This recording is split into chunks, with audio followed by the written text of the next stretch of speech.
Bonne année frérot. Merci toi aussi. Déjà le petit sourire Le petit sourire de ce début d'année, frérot. de cette début d'année de coquin frérot. Tu nous as ramené ta nouvelle voiture. Ouais. Alors franchement, moi j'aime beaucoup parce que vous allez voir la config les gars, elle est différente de ce qu'on peut voir tous les jours. Déjà mon frérot, comment t'en es venu à prendre une GTR? Écoute, moi je voulais je voulais essayer autre chose. En fait, je voulais essayer la GTR parce que j'ai eu pas mal de voitures. J'ai pas eu des voitures de fou non plus, mais c'est vrai que la GTR c'est un peu la supercar accessible, mais ça l'a toujours été. Tu vois. À l'époque, quand c'est sorti, ça valait je sais pas 100 000 €. T'avais un truc de fou, équivalent à 200-300 000 chez les autres, tu vois. Oui. Et je me suis dit, bah il faut que j'achète une GTR. En plus, le marché est assez haut en ce moment sur les GTR. Ça remonte, tu trouves? Ouais, de ouf. De ouf. Aujourd'hui, pour te parler franchement, les GTR, les 570, les dernières générations, ça vaut plus cher d'occasion que ce que ça valait neuf, parce qu'elles sont plus fabriquées. Et les toutes premières, celles-ci, parce qu'il y a eu 4 phases sur les GTR, 480, 530, 550 et 570. Les toutes premières, celles-ci, à une époque, ça se touchait à 40 000, frère. Et donc maintenant, on est à combien à peu près? Il y a un célèbre influenceur qui s'en était acheté une, mais il a pas un sou, frérot. Aujourd'hui, ça vaut combien, Ben? Celle-ci, ça vaut, je dirais, un petit 70 000. Un petit 70 000. C'est quand même cher. Alors peut-être pas pour ce que c'est, ouais. mais tu te rends compte, on est sur une caisse qui a quel âge maintenant? Ouais, qui a 10 ans, plus de 10 ans. Qui a 10 ans. 2010. Et ça n'a pas pris trop de rides. Alors, esthétiquement, voilà, ça commence à faire. À l'intérieur, les boutons dans tous les sens. Mais par contre, technologiquement, c'est un truc de fou. C'est encore au goût du jour.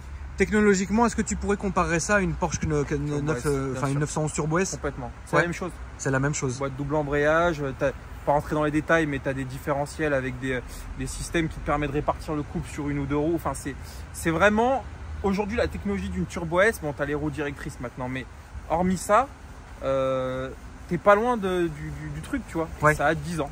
C'est une voiture de piste? Ouais. Carrément? Ouais. C'est une voiture qui sait bien tout faire, mais qui fait très bien de la piste. Ouais. Et en plus, celle-ci, elle a une petite prépa. Ah, celle-ci, très légère, hein, c'est une évidemment. GTR, hein, donc le mec me l'a vendu comme une caisse quasiment full stock. Mais bon, frère, si je te fais la liste des pièces. Ouais, il y a des vraies pièces dessus. Ouais. Alors évidemment, on peut ouvrir le moteur, mon frère, s'il te plaît, le capot. Alors évidemment, les amis, on va pas rentrer dans la bataille de la GTR. Parce que évidemment, dès qu'on parle de GTR, tout de suite, on pense à des GTR de 1500 chevaux ou 2000 chevaux ou même encore 4000 chevaux hors taxe, par exemple, pour certains. Il faut savoir que celle-ci, elle fait quoi, 700 chevaux à peu près? Ouais, un petit 700. Ouais. Voilà, un petit 700, donc il y a quelques pièces. C'est absolument pas, je pense, hein, pour connaître Ben depuis maintenant des longues années, c'est pas ton but d'en faire un foudre de guerre. Moi, ton but, c'est de t'amuser. Voilà. Elle est arrivée comme ça, donc c'est très bien. Ouais, complètement. Je l'ai acheté comme ça et en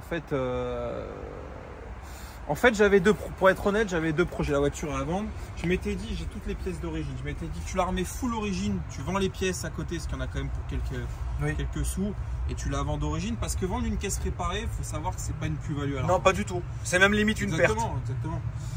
Mais en fait, je veux la vendre comme ça, voilà, parce que la prépa est quand même bien faite. Ouais, c'est propre et puis c'est soft. On la voit pas, tu vois. Ouais, c'est ça. À part pour ceux qui ont l'œil. Mais sinon, c'est tout à fait propre. Est-ce que tu es déçu? Non, franchement, je suis pas déçu. Alors, j'aime beaucoup la voiture, mais je suis pas un grand fan. C'est-à-dire que tu as des gens pour qui les GTR, c'est un truc de fou. C'est vrai que c'est une super caisse, mais moi, un peu comme une Turbo S, la caisse m'évoque rien. Tu vois, quand je la conduis, je suis pas comme un ouf. Mais bon, c'est parce que moi, j'aime les voitures peut-être un peu plus vivantes. Ouais. Ça, c'est vivant, mais il faut vraiment envoyer du lourd sur circuit, tu vois. Ouais. Mais sur route ouverte, c'est pas une caisse avec laquelle tu vas faire des folies. Est-ce que tu trouves que par rapport à, par exemple, ce que tu as eu en la Yaris GR, bon, c'est incomparable évidemment, les BMW, etc. C'est une voiture qui est beaucoup plus, pour toi, qui est plus ennuyeuse, toi qui es plus habitué aux propulsions. Alors, si la GR, c'est complètement comparable, hein. C'est deux caisses japonaises, deux caisses 4 roues motrices. C'est un peu le même esprit, un peu pas rallye, mais tu vois, c'est des caisses un peu de pilote à la japonaise, tu vois. En fait, tu sais pourquoi ça va être moins marrant parce que c'est une caisse qui est lourde et grosse. Ouais. Voilà. Le gabarit fait que tu peux pas l'acheter dans les virages comme tu jettes une Yaris. Tu peux pas. C'est vraiment une caisse. c'est une grosse voiture. C'est une grosse voiture. Une grosse voiture, tu vois. Et une M2, c'est plus léger, c'est plus compact. Ça, vraiment, bon, on va aller faire un tour. Hein. Bien sûr. C'est détrempé, on va peut-être faire une petite glisse ou deux, mais sur un rond-point, en plus c'est 4 roues, c'est compliqué, mais tu peux pas faire ce que tu fais avec une. Donc là, il y a plus la philosophie piste, enfin grip que drift, ouais, si exactement. tu veux. Ouais, mais en même temps, ça sur piste, ça drift de ouf. D'accord. Mais vraiment. Donc en fait, tu es dans un entre-deux. Ce que je disais, parce qu'en fait, il faut savoir que la vidéo, on la tourne pour la deuxième fois. Oui, alors il faut savoir aussi que la dernière fois, on a eu une panne de son sur la vidéo, ce qui n'est quasiment jamais arrivé. Donc aujourd'hui, on se refend d'une vidéo. Donc moi, je sais comment tu l'as conduit. On va vous montrer ça. Mais il faut savoir aussi que moi, je t'ai plus connu avec des voitures lisses. Oui. Tu vois? Ouais, mais complètement. Mais c'est comme je te le disais dans l'autre vidéo, c'est une voiture qui ressemble à rien d'autre que j'ai conduit. Oui. Et même encore une Turbo S, ça va être un peu différent parce que le moteur à l'arrière, parce que c'est le ressenti différent. C'est vraiment particulier. D'ailleurs, c'est pour ça que dans le milieu de la GTR, tu as des fans. Bien sûr. Tu vois, tu as des mecs, ils jurent que pour la GTR. Bien sûr. Et je comprends complètement ça parce que quand tu es piqué pour ce type de truc, il n'y a rien d'autre qui s'y apparente. Oui, certainement, bien sûr. Moi, quand j'avais ma GTR, alors j'étais pas un piqué de la GTR, mais j'ai apprécié cette voiture, j'ai beaucoup respecté cette voiture. Bien sûr. Parce que ça ne s'apparente à rien de ce qu'on peut essayer d'habitude. C'est ça. Tu vois? Exactement. C'est une caisse de ouf. C'est une caisse de fou et surtout, encore une fois, quand tu ramènes ça à l'année de conception, c'est-à-dire, je pense qu'elle a dû commencer à être en conception dans les années 2008, oui, puisque les premières sont arrivées en 2010, peut-être même en 2009. Donc ça veut dire que ça, franchement, ça a 15, pas loin de 20 ans de conception. C'est toujours une caisse qui a 20 ans, frérot, tu la démarres comme ça. Tu vois ce que la manivelle, quoi. Non, mais c'est vrai que c'est une voiture qui est extrêmement avant-gardiste. C'est incroyable. Sur son temps, elle est énormément en avance, comme l'Advantime. C'est de ouf. Voilà. Sauf que l'Avantime, frérot, elle a connu une perte, une fin tragique quand même. C'est à cause de l'Avantime que l'usine Matra, frérot, elle a fermé et tout. Hein. C'est compliqué. Et pareil, t'as des mecs, l'Avantime, ça je comprends pas par contre. Ils te disent, c'est un truc de fou, ils en ont une avec 30 000 km au fond de la cour et tout. Ah frérot, tu sais que moi, il y a un de mes abonnés qui était venu me présenter son Advantime, qu'il avait rebadgé en Advantime RS, parce qu'il avait fait certaines modifs. D'accord. Et je lui avais posé la question justement pour savoir s'il y avait, tu sais, un peu une confrérie de l'Advantime. Oui. Et oui, vraiment, il y en a pour eux, et on peut les comprendre évidemment, c'est des voitures qui vont garder toute leur vie. Oui. Et s'il y en a d'une couleur spécifique, etc., c'est incroyable. Ouais, parce que l'Avantime, on peut dire ce qu'on veut. C'est bizarre qu'on soit arrivé à parler de ça. Non, mais c'est nous, tu connais. Oui, encore, non, on n'a pas filmé ce dont on parlait juste avant. Mais... Ouais, de ouf. Ah oui, non. Mais l'Avantime, ça non. Non, vaut mieux pas. L'Avantime, qu'on le veuille ou non, c'est particulier. Et je peux comprendre. Après, tu as des passionnés de Renault Trafic, là, je comprends pas. Tu vois. Mais l'Avantime, je peux comprendre parce que moi, à l'époque, je voyais un Avantime, je me disais, mais c'est un truc de fou. Oui. J'ai une petite anecdote sur l'Avantime. Bien sûr. Moi, à l'époque, mon grand-père, il m'avait. Un jour, on croise une Avantime sur la route et il me dit, c'est quoi la particularité de cette voiture? Il me dit, il y a un toilette intégré. Genre, en gros, le passager, il lève le siège, il peut chier. Et pendant 2-3 ans, je pensais en voyant un Avantime qu'il y avait un incroyable. Intégré. C'est incroyable de penser à ça. Je te jure. Comme quoi, les darons, c'est vraiment des oufs, quoi. Ils peuvent te sortir des dingueries. Tu te demandes qui est le plus bête entre le mec qui va croire qu'il y a un shot dans un Avantime et l'autre qui va penser à ça, quoi. C'est complètement fou. Mais ouais, après, on peut comprendre de toutes les manières. Je pense que chaque voiture a son public. Ouais, de ouf. Tout simplement. La GTR, l'Advantime, le Trafic, le C15, etc. C'est des voitures où les gens ils vont vraiment kiffer, ils vont s'amuser, tu vois. Bien sûr. Et comme nous aujourd'hui, voilà, on est respectueux de la GTR. Mais moi, personnellement, je ne suis pas un fan de la GTR. Mais en vrai, toi et moi, enfin, vraiment, toi et moi, c'est pareil. Est-ce qu'on est fan d'une voiture en général? Ah, moi, de la M3 F80. Ah ouais, vraiment? Tout comme toi, je pense que de la Mégane RS ou de la M2. Ouais, aujourd'hui là, mais te dire fan, je sais pas, c'est un grand mot fan, c'est le mec piqué quand même. Hein. Bah moi, je suis piqué de l'F80. Ouais, c'est vrai que c'est une putain de caisse. Non, mais y a pas le M2, t'excite pas? Si, j'adore la M2, mais en vrai, frérot. Là, une belle Mégane 4 RS Trophy. Ouais, j'adore. Tu vois? J'adore, mais de là à dire piqué, je sais pas. Tu vois. Quelle voiture t'es piqué? Franchement, une caisse dont je serais vraiment piqué. Ouais. Ouais, une GT3 RS, un truc comme ça, mais tu vois, c'est pareil, on est sur des caisses qui n'est pas piqué d'une GT3 RS. Aujourd'hui, c'est démesuré. Je sais même pas, mais en vrai, aujourd'hui, tu vas avoir sur 10 personnes qui aiment l'automobile, hein, il y a 10 personnes qui ont. Mais 10 personnes qui aiment l'automobile, tu dis GT3 RS, il va dire ouais, je suis piqué. C'est une caisse. Oui, c'est une caisse qui est incroyable, bien sûr. Mais oui, après, bon, ça dépend. Moi, je pense que tant que tu l'as pas eu, la GT3 RS, tu vas continuer à y penser évidemment. Ouais, bien sûr. Non, mais c'est une caisse qui, pour un passionné, pour quelqu'un qui gagne bien sa vie, il faut toujours ramener aussi un peu de bien sûr, rationalité. évidemment, ouais. C'est une caisse qu'il faut posséder, ou en tout cas. Tu la matraquerais si tu en avais une? Ah ouais, complètement. Tu la matraquerais à mort, frérot. Après, moi, les gens le savent. Je le dis souvent sur les réseaux sociaux, moi j'aime l'automobile pour le côté sensationnel. Oui. Moi, une voiture, alors ça c'est une voiture que j'achète et je revends, donc c'est différent, je vais pas m'amuser à faire un point avec. Bien sûr. Mais pour une caisse qui m'appartient, cher ou pas cher, les gens peuvent l'en attester. J'avais une GTS qu'on a filmée, 120 000 €. Oh, drift. Oui, tu l'as matraqué, bien sûr. Reprogrammation éthanol, des trucs de fou. Oui, non, je me rappelle. Et parce que pour moi, une caisse, c'est fait pour être utilisé. Voilà. Les Exactement. mecs qui ont une caisse, et encore une fois, chacun sa vision de l'automobile, mais pour la laisser dans un garage et la nettoyer au coton-tige toute la journée, moi je trouve ça frustrant. Bah, c'est frustrant, exactement. C'est pour ça que pendant toutes ces années, à un moment donné, j'ai réfléchi, je me suis dit, avoir plusieurs voitures que je ne roule pas, ça sert à rien. Bien sûr. Tu vois, tu les laisses pourrir. Après, t'as le côté aussi collection. Non, business. je préfère collectionner autre chose.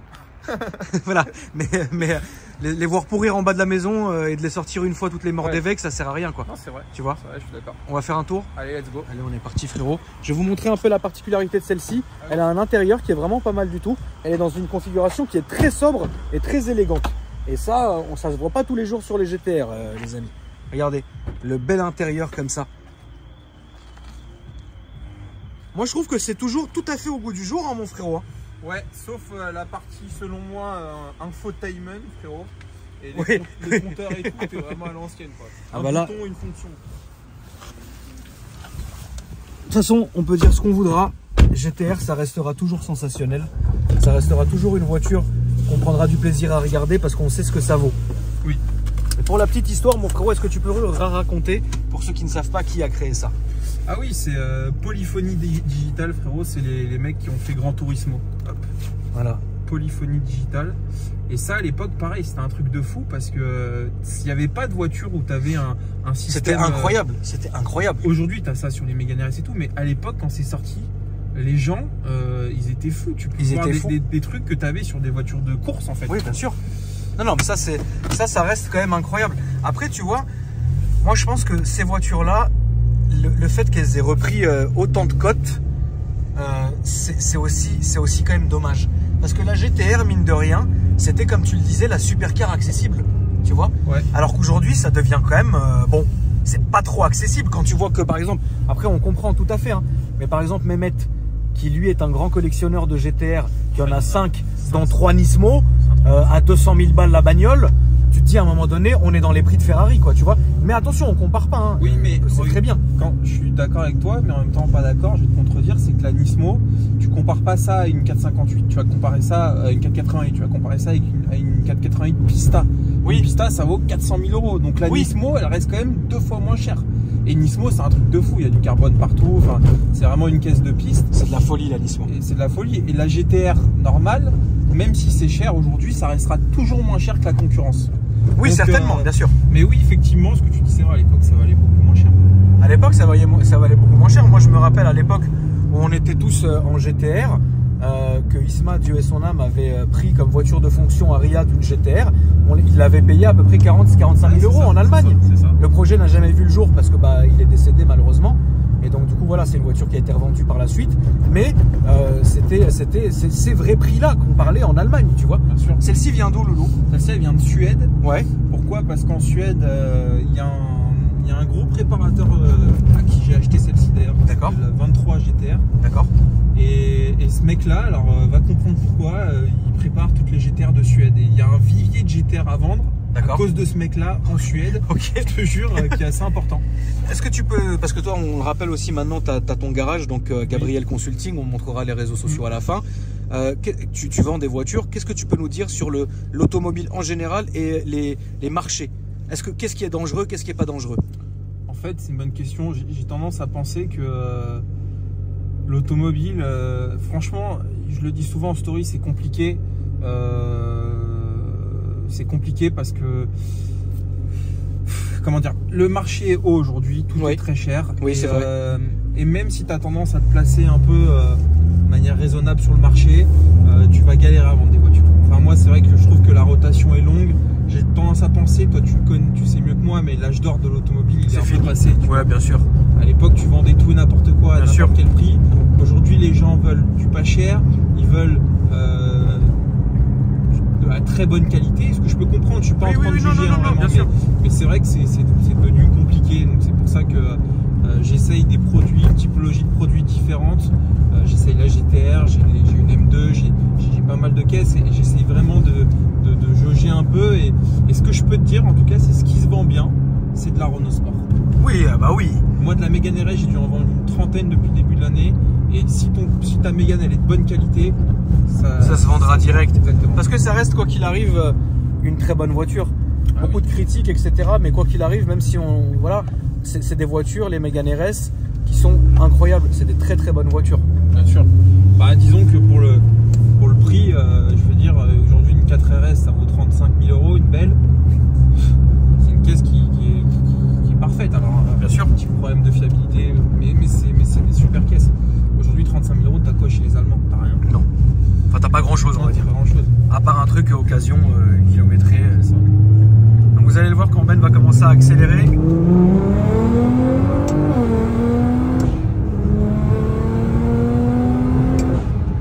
Alors c'est dingue parce que ça marche incroyablement bien. Ça se passe bien. Bon, au moins on peut repartir direct dans l'autre sens. C'est, comme vous pouvez le voir, très vite, tellement bien placé qu'on a fait un petit 3-6, on est reparti dans la route au sanglier, donc comme ça c'est parfait. Ça va choquer le comportement. Et du coup, ce qu'on peut dire, c'est que c'est une voiture déjà qui est très sécure. C'est-à-dire que même si tu tournes très fort avec, tu vas te sentir en sécu comme dans une Porsche. Chose qu'on ne sentirait pas dans une BMW. Ben. Ouais, parce que la BM, t'as l'arrière qui va partir tout de suite. Là, le 4 roues, en fait, l'erreur que j'ai faite, c'est que... Ah bah le 4 roues, quand il part, ça y est, il est parti. Hein. Non, tu peux la rattraper, mais en fait, ouais, là, j'ai... Non, mais c'est sûr, c'est une putain de caisse, hein, mais... Tu t'es fait un petit plaisir, Ben. En fait, je pense que c'est une caisse, il faut avoir un peu d'humilité, parce que tu vois, là, je suis arrivé comme un cochon, frérot, et on aurait pu s'envoyer un trottoir. Après, ça fait combien de temps que tu l'as? Ah, 2 jours. Ah bah voilà, hein, frérot. Donc, à peu près, Ben n'a toujours pas compris.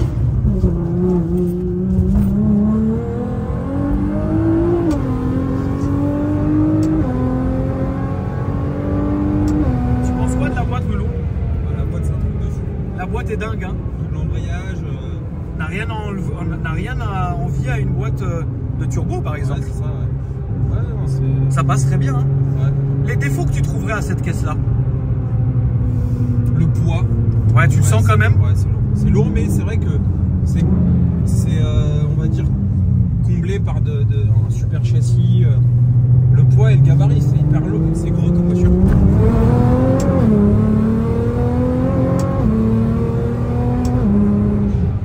Est-ce que tu penses que c'est le genre de voiture avec laquelle tu t'éclaterais sur circuit ou il te faudrait autre chose quand même? Non, sur circuit, c'est tip top. Oh là là. Allez, mamie Daniel, là, on avance là. Mamie Daniel, frérot, elle t'a vu arriver derrière dans son rétro, frérot, comme la faucheuse. Je te jure. Moi, de toute façon, c'est simple. Quand c'est Ben qui conduit et que je le sens excité comme ça, je ferme les yeux tout le long. Je laisse aller. J'écoute, ça va bien se passer. Et parfois, je fais exprès de filmer Ben dans Paris parce que je sais qu'il y a les bouchons et qu'elle va me faire de dingueries. Mais tu sais qu'en plus, à chaque fois que je fais une vidéo avec toi, je m'en mords les doigts parce que quand je mets une caisse en vente, t'as toujours des mecs qui font le rapprochement, tu vois. Et du coup, les mecs, bah, tu vois, ils ont peur parce qu'ils disent le mec, ça se trouve, il roule comme ça toute la journée avec. Alors que même pas en plus. Ça, tu vois. Après, bon, faut aussi dire les choses, c'est aussi fait pour ça. Oui, bien sûr. Faut être fou de penser qu'un gars qui a roulé une GTR pendant 10 ans ou 5 ans l'a toujours roulé tranquillement. C'est fait pour ça, sinon t'achètes pas ça.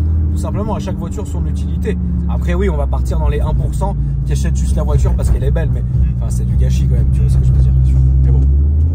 Tu fais beaucoup de circuits en ce moment, Lolo, tu continues ou ça t'a saoulé? Alors si, j'en ai fait pas mal, mais là c'est une de mes résolutions de 2023. Tu sais, moi je suis le mec, tu vois, qui note ses objectifs. Ah mais tu as bien raison, frérot. Et là cette année, je vais me faire une journée circuit par mois. Ouais, c'est bien. Je sais pas, moi le circuit j'adore. Puis ça fait partie, c'est des seuls moments où tu peux vraiment exploiter tes caisses. Alors sur la route, tu as une autre technique, c'est toi qui me l'as donné tout à l'heure en arrivant, mais on restera secret. Voilà, c'est ça. Tu vas aussi sur certains circuits qui sont méconnus. Ouais. Méconnus du grand public, on va dire. Méconnus, mais ouais. Bah, c'est des circuits de région. Hein. J'ai fait le Bourbonnais, vers Moulins, Clermont-Ferrand. Qu'est-ce que j'ai fait d'autre? L'Oéac, Bretagne. Moi, je fais pas mal de drift. J'aime beaucoup ça. Ouais.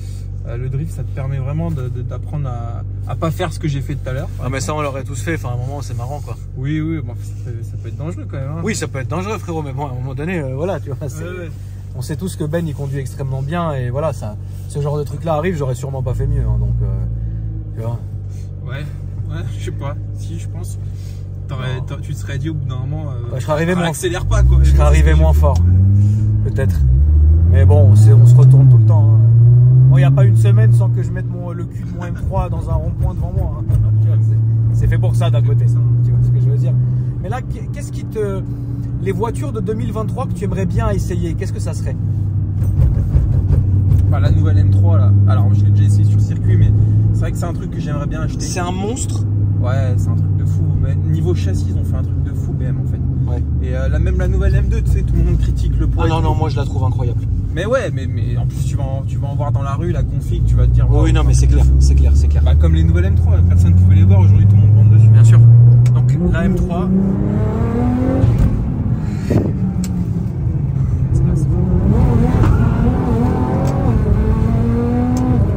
On t'a sauvé l'honneur. Ouais, t'es chaud. Ben il est chaud. Donc la nouvelle M3, la nouvelle M2. Ouais. Tu nous as cité quand même deux BM, hein, donc vraiment je crois que t'es quand même piqué, t'aimes bien cette marque quand même. Disons que BM attention, hein, ne prenez pas ça au mot, mais c'est un peu la Porsche du pauvre. Non mais voilà, toute proportion gardée, mais ça vaut très cher. Hein, mais le mec qui aime le pilotage, il a pas les moyens pour une Porsche, il prend la BM. Et après, quand il travaille un peu, il achète la Porsche. Ouais, moi je préfère rouler en BM quand Porsche. Mais attends, mais je t'ai jamais vu en Mercedes, Ben. Si, j'ai eu un 45 vert. Mais oui, putain. Ouais, mais c'est tout. Ouais, c'est tout. Et puis c'était un peu une erreur de parcours, parce que c'est nul. Mais là, tu reprendrais pas une Mercedes? Là, un C63S coupé. Ouais, c'est beau. C'est très beau. En fait, ce truc de vidéo d'A45 vert, on en avait fait une saison limite. C'était incroyable. Mais je me rappelle parce qu'en fait, il faut rappeler le truc, c'est que je devais te la présenter un jour. Ouais. Au final, je suis resté chez Madaron le week-end. Et du coup, comme les gens l'attendaient de ouf, on avait dû faire une vidéo en disant voilà, Ben, il aura du retard, on sort la vidéo le lundi, tu vois. Ouais. Et c'était un truc de fou. C'était ouf cette voiture. Hein. Mais c'était l'époque qui était incroyable. Non, l'époque. En fait, les gens sont nostalgiques de cette époque-là, mais c'est pas nous qui avons changé, c'est l'époque qui a changé. C'est ça. Hein. C'est vraiment l'époque qui a changé. Tu vois, c'est un tout. On a grandi, on a évolué, mais je donnerais cher pour retourner à cette époque, mais une semaine.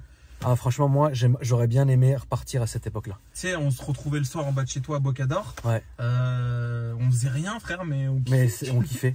C'est ça qui est ouf. Hein. Comme quoi, en fait, c'est des moments, même si on a notre âge, bah, il faut en profiter, quoi. Bien sûr. Tu vois. Et en fait, sur le moment, on se dit, ouais, machin, mais on n'en profite pas assez. Mais oui.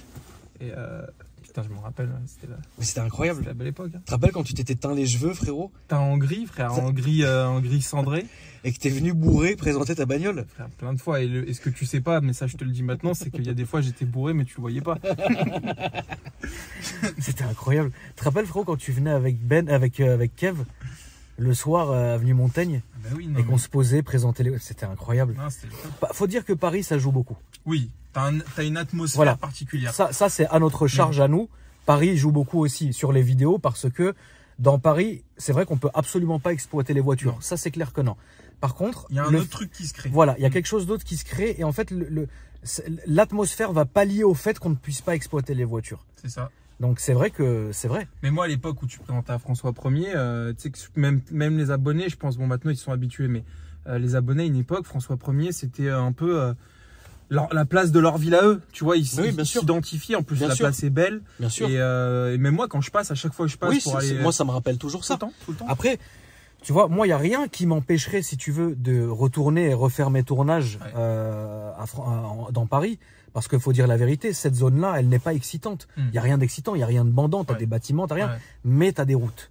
Ouais. Et aussi, j'ai aussi pris en considération ce que les gens disaient dans les commentaires. C'est-à-dire, ouais, dans Paris, bah, ça sert à rien de faire une vidéo où tu es dans la circulation. Mais ils ont raison. C'est vrai. Alors qu'ici, c'est vraiment moins sexy parce qu'il n'y a rien, c'est de la merde. Mais si tu veux, bah au moins on a de la route, hein. On n'a jamais eu un bouchon, Oui. on peut accélérer.